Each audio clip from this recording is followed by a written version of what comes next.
என்னடி என்ன அவன் சட்டையெல்லாம் தூக்கி உள்ள திணிச்சுட்டு இருக்கிற? ஏண்டி மெட்ராஸ் போய் அவன் சட்டை தான் போட்டு போறியா? ஆமா. என்ன ஓம அங்கேயும் போய் ஆம்பளை சட்டைக்கும் போடணும்னா அவன் புருஷன் சட்டை இருக்கும்ல அதை தூக்கி போட்டுக்கிற வேண்டியதானே? ஆயிரம் ஆம்பளை சட்டையா இருந்தாலும் அது எங்க அண்ணன் சட்டையாயிருமா?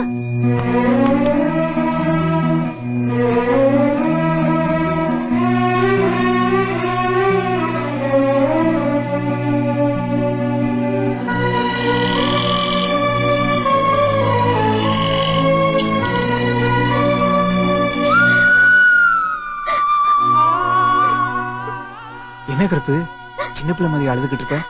எங்க அண்ணன் என்ன விட்டு முதல்ல தெரியுதுங்க. ஏய் உங்க அண்ணன் இங்க வராம இருக்க போறாரா இல்ல நாம தான் அங்க போகாமலே இருக்க போறோமா? இதுக்கு போய் யாராச்சும் அழுவாங்களா? இல்லைங்க, எங்க அண்ணன் நிம்மதி இல்லாம போதுங்க. என்னதவன் செஞ்சு புட்டோ அண்ணன் தங்க